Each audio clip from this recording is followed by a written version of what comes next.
Evening friends, সবাই কেমন আছো? আমরা ভালো আছি। আজকে সন্ধ্যাবেলায় আমরা চলে গিয়েছিলাম ড্রিম ক্যাফেতে। কারণটা ছিল ইন্ডিয়া যে T20 ওয়ার্ল্ড কাপটা জিতেছিল, সেই জন্য ছেলের আবদার ছিল, মা তুমি আমাদেরকে ট্রিট দেবে। কিছুতেই হয়ে উঠছিল না, তাই আজকে গিয়েছিলাম। দেখো, প্রথমে নিয়ে নিয়েছিলাম চা আর চিকেন ফিঙ্গার। চাটা খুবই সুন্দর ছিল, কিন্তু চিকেন ফিঙ্গারটার টেস্টটা কিন্তু খুব একটা ভালো ছিল না। সেটা তোমরা আমার এই খাওয়াটা দেখে, এক্সপ্রেশনটা দেখে বুঝতে পারবে। নিয়েছিলাম প্রথমবার, ওরা বলেছিল খুব ভালো হবে, কিন্তু ভালো ছিল না। যাই হোক, সবাই মিলে শেষ করেছিলাম। এরপরে ছেলের আবদারে না হয়েছিল পিৎজা, কিন্তু পিৎজাটা দেরি হচ্ছিল আসতে, সেই জন্য আমরা আবার এক কাপ করে চা নিয়ে নিয়েছিলাম সময়টা কাটানোর জন্য। এই যে পিৎজা চলে এসেছে। পিৎজা আমার যদিও খেতে খুব একটা ভালো লাগে না, কিন্তু ছেলের ভালো লাগে বলেই নেওয়া হয়েছিল।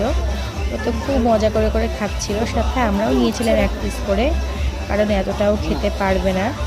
না, এক পিস না, 2 পিস করেই নিয়েছিলাম। ও খেতেই পারছিল না, ওর জন্য আমাদেরকে নিতে হয়েছিল। এই দেখো এক্সপ্রেশন, দেখো খাবার, এগুলো খেতে একদম ওস্তাদ। এই দেখো কতগুলো চায়ের কাপ সাজানো, আমরা এতগুলো চা দুজনে মিলে শেষ করেছিলাম।